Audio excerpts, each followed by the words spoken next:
picture this. You've just received some of the worst news of your life. Oh, boy. Yeah, like maybe it's a terrifying medical diagnosis, or you just found out your company is going under and your job is entirely gone. Right. Total panic mode. Exactly. The Right. pressure is on, the crisis is intensely real, and the clock is just ticking loudly.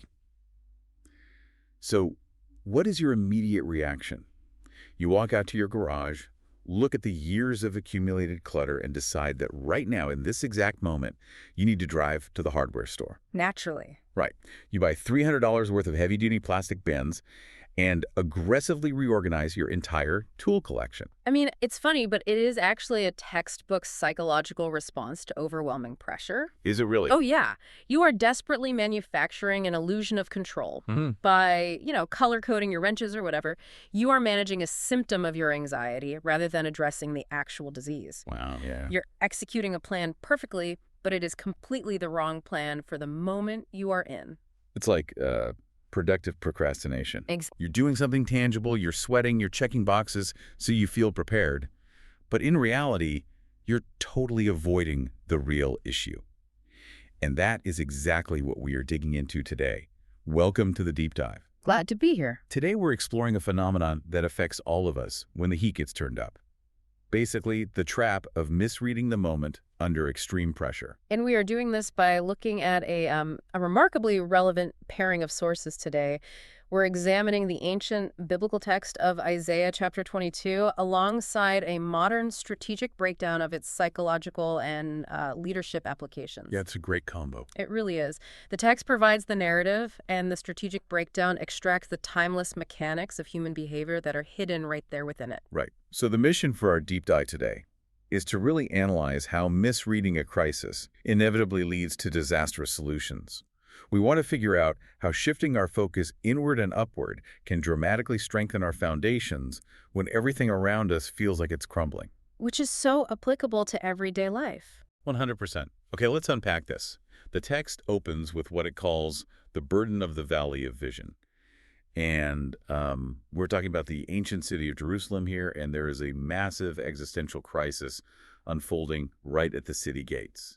Yeah, and to understand the reaction of the people, we first have to understand the sheer terror of what they were actually looking at. Right, it wasn't a minor thing. Not at all. The imagery here is stark and it's violent. It describes a day of trouble, of treading down, and of perplexity.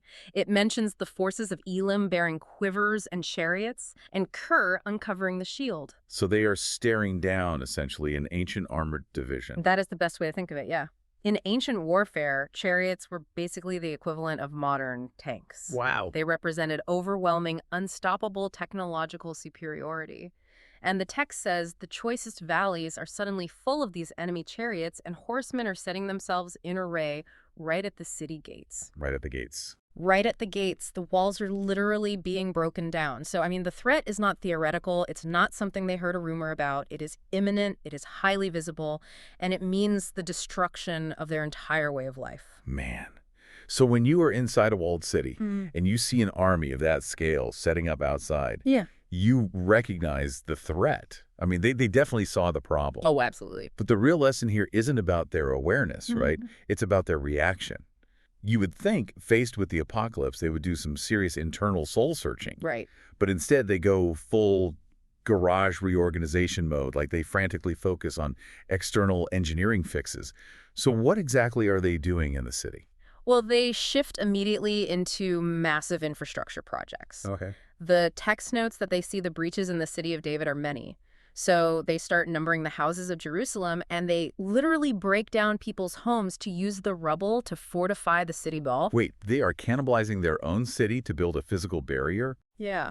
And it goes further into survival mechanics, too. In ancient sieges, water was your ticking clock. Right, of course. If an enemy cuts off your water supply, you either surrender or you die of dehydration in a matter of days. Just a few days, yeah. Exactly. So the engineers in Jerusalem frantically reroute their water supply inward. The text says they gather the waters of the lower pool and build a ditch between the two walls to secure the water from the old pool. That sounds like a massive project. Huge. And they are also checking the armory, the house of the forest. So from a purely military engineering perspective, this looks brilliant.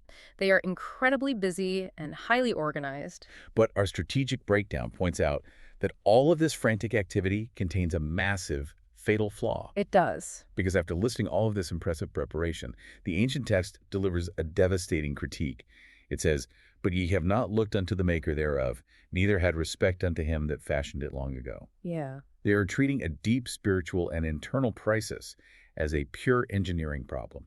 What's fascinating here is how the analysis highlights two critical themes from that. First, you can perfectly recognize a problem and still respond entirely incorrectly. Oh, that's a good point. Right. And second, external preparation cannot fix internal problems. They relied exclusively on physical structures. I mean, they built a brilliant ditch, they reinforced a massive wall, but they completely ignored their internal misalignment and their relationship with God. They were trying to fix outcomes without fixing their mindset. Exactly. But why do human beings do this? Like, why do we prefer tearing down a house to build a wall instead of just looking inward? Because external engineering gives us that illusion of control we mentioned earlier. Like garage bins. Yes, the plastic bins. Repenting, or, doing the hard internal work of addressing where we have gone wrong, it requires admitting powerlessness. Yeah, that's hard. It requires a lot of humility. Stacking rocks and counting swords feels powerful. But as the analysis points out, awareness alone isn't enough. You can build elaborate systems, you can reinforce your financial or professional defenses, and you can still be fundamentally unstable if you lack internal clarity. Right. So if external fixes can't solve an internal deficit, that false security they're building is inevitably going to crack. I mean, a wall built from the rubble of your own home isn't going to hold back those chariots forever. No, it won't. So when the engineering inevitably fails, what is the backup plan for these people? The response shifts from frantic activity to profound avoidance. So the Lord calls for a deeply appropriate response to the crisis, which is weeping, mourning, baldness, and girding with sackcloth. Which is essentially a call for an internal reset. Yes, an acknowledgement of the gravity of the situation. But instead of putting on sackcloth, they throw a massive party. Yeah, it's wow. The text describes this jarring scene where there is joy and gladness, slaying oxen and killing sheep, eating flesh and drinking wine. And they are shouting this incredible famous phrase, "Let us eat and drink, for tomorrow we shall die." They replace responsibility with distraction. Okay, wait. I struggle with this part. Let me push back on this analysis for a second. Sure, go ahead. Because if I am facing a complete financial wipeout or, a terrifying terminal diagnosis, isn't finding a moment of joy with my friends exactly what therapists tell us to do? Well, Like, why is the text and our strategic breakdown condemning what looks like a normal coping mechanism? Isn't that just human resilience in the face of the dark? that is a crucial distinction to make. The key here is understanding the psychological difference between resilience and fatalistic denial. Okay. Resilience is finding hope so you can continue to fight and engage with reality. What is happening in this city is not a community coming together to find hope. This is a community escaping into short-term indulgence because they have entirely capitulated. By shouting, "Tomorrow we die," they are declaring that the situation is hopeless. Ah, I see. They're essentially saying, well, the wall didn't work, we're doomed, so we might as well open the good wine and pretend it isn't happening. Exactly. And by doing that, they abandon their responsibility entirely. More importantly, they completely sever their reliance on God. Yeah. When things get serious, human nature often pushes us to escape rather than engage. It's pure avoidance behavior. It's easier to look away. Definitely. And the text shows how severe the consequences of this avoidance are. It states clearly that because of this reaction, this iniquity shall not be purged from you till you die. Wow, that's heavy. It is. Yeah. By refusing to do the hard internal work and instead numbing themselves with distraction, they lock in their own destruction. They basically choose anesthesia over surgery. Which brings this ancient siege right to your doorstep. When you face your own modern equivalent of chariots at the gate, whether that is a sudden career crisis, a massive financial collapse, or a seismic shift in your personal life, how do you react? Right. Do you just count your armor? Do you frantically patch your walls? Or do you stop and evaluate your internal alignment? Connecting this ancient text to our modern reality is where the strategic breakdown really shines. Because true security does not come from the walls we build around our lives. Yeah. What do those modern walls look like? Today, we build walls out of diversified financial portfolios, prestigious job titles, social status, and rigid daily routines. So true. We operate under the assumption that preparation equals protection, but relying on those external structures while ignoring our internal state creates a dangerous false security. It is so much easier to obsess over a complex spreadsheet or drown yourself in a distraction like binge watching a 10-hour show than it is to sit quietly in an empty room and ask, where is my foundation actually cracked? Oh, absolutely. Doing the hard internal work of correcting our mindset and addressing our relationship with the maker is inherently difficult. But true solutions require internal change. You have to actually face it. You have to address the root causes, not just manage the symptoms. If you don't fix your internal alignment, your external structures, no matter how well built or heavily funded, simply won't hold when the pressure reaches its peak. Yeah. Trusting God requires us to stop relying on these false surface-level safety nets and do the internal work we are avoiding. Okay, so we spent the first part of this deep dive looking at how the general populace failed. Like they prioritized external engineering fixes, and when that failed, they descended into fatalistic distraction. Right. But the narrative doesn't stop there, because if the public is panicking and throwing end-of-the-world parties, you have to wonder what the leadership is doing. Yes. Are they stepping up to calm the panic, or are they infected by the exact same disease? The text zooms in to show us how this exact misalignment manifests at the highest levels of power. It does. We are introduced to a man named Shebna. His title is the treasurer, and he is described as the one over the house. In the hierarchy of Jerusalem, he holds a position of immense authority, administrative power, and influence. He's the guy in charge. Exactly. And while the city is quite literally facing utter destruction, while those choicest valleys are full of chariots, while the engineers are desperately rerouting the water supply and people are ripping apart their own homes to build walls, what is the man over the house doing? He is hewing out a luxurious sepulcher on high for himself. He is carving a massive stone tomb in the rock. Here's where it gets really interesting. It is the ultimate manifestation of a leader having the entirely wrong response to pressure. While he should be managing resources and leading his people through an existential threat, his focus is entirely insular. Totally selfish. Yeah, he is fixated on his own legacy and personal status. That is like a CEO of a bankrupt company spending the last remaining payroll budget on a massive, highly flattering oil painting of himself to hang in the corporate lobby. That's a perfect analogy. Right. It is a grotesque misallocation of resources to feed his own ego while the employees around him sink. And he's very busy. Stone carving takes a massive amount of time and labor, but it is utterly useless to the crisis at hand. Our strategic breakdown highlights a vital theme here in leadership. Activity is not the same as effectiveness. Ooh, say that again. Activity is not the same as effectiveness. You can be incredibly busy doing things that do not matter, and the divine response to this arrogance is severe. Yeah, it happens to him. The text says the Lord will carry him away with a mighty captivity. The imagery used is violent and dismissive. God promises to turn and toss thee like a ball into a large country. There he will die, and the chariots of his glory will become the shame of his Lord's house. Tossed like a ball into a large country. What an incredibly vivid, almost humiliating image. Yeah, it really is. You spent all this time and energy thinking you are this immovable, permanent rock monument, and in reality, you are just going to be thrown away across an empty field like a discarded toy. The core principle the analysis draws from this is profound. Positions are temporary, but responsibility is real. Shebna made the fatal mistake of building his entire identity around his status rather than his service. Yeah. The modern application is clear. You can hold a powerful position, you can have the corner office and the title, and still lose it entirely if you misuse it. Right. If you use your influence to build false security and feed your own ego, rather than addressing the real root problems of those you are meant to lead, that authority will inevitably be stripped from you. So Shebna is out. He is tossed like a ball. Right. But that creates a massive power vacuum. At the absolute worst possible time, the enemy is still at the gates. Right. How does a proper response to pressure look in a leader? Who steps into that void? That is where we meet Eliakim. The contrast between Shebna and Eliakim is highly intentional here. God calls his servant Eliakim, the son of Hilkiah, to take Shebna's place. And the text describes a very formal, absolute transfer of power. God says, he will clothe Eliakim with Shebna's robe, strengthen him with his girdle, and commit the government entirely into his hand. Yeah. But the most striking imagery is when the text says the key of the house of David will be laid upon his shoulder. He will open, and none shall shut, and he will shut, and none shall open. That is absolute, unquestioned authority. But notice the language used to describe how he wields that authority, especially compared to Shebna. Okay? If we connect this to the bigger picture, Shebna was entirely focused on building a tomb for himself.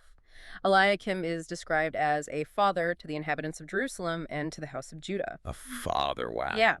Our breakdown points out that Eliakim represents true responsibility. Mm. Good leadership is rooted in deep care, community responsibility, and internal alignment, not self-preservation. Good leadership matters, and it shapes the outcomes for the people relying on it. So he is the anti-Shebna, and the text uses this incredibly strong architectural metaphor for his stability. It says God will fasten him as a nail in a sure place, and he will be for a glorious throne to his father's house. Right. The imagery is that everyone will hang upon him all the glory, all the vessels, from the smallest cups to the heaviest flagons. He is the load-bearing nail holding the entire weight of the community up. And if you're reading this text linearly, this sounds like the perfect narrative resolution. The corrupt, ego-driven leader is removed. Right. The good, responsible, fatherly leader is installed, and he is fastened securely into the wall. The crisis of leadership appears to be completely solved. Exactly. If you're listening to this right now, you're probably thinking the exact same thing. Wait, I thought we just solved the leadership problem. We have the good guy in charge. But there is a massive, surprising twist at the very end of the text.